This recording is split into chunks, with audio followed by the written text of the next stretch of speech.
I am the Tofu Golem. Please enjoy the video.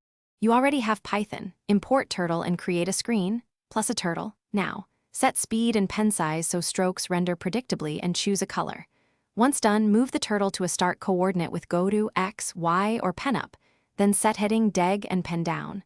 Begin with a simple shape, square or circle, to confirm your setup. Make sure the window appears. If it does not, call main loop at the end so the screen stays open.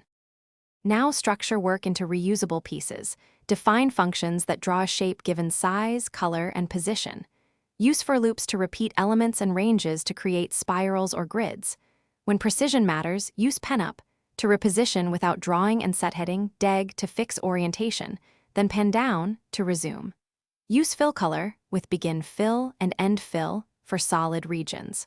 Once your functions are reliable, complete the session by exporting or finalizing the drawing.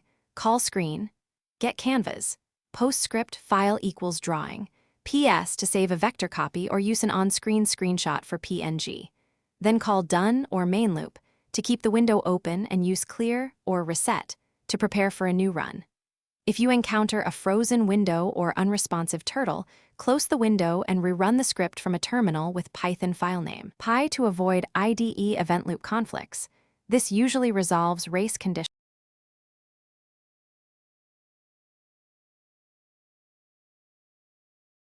Thanks for watching. Consider subscribing if we helped you today.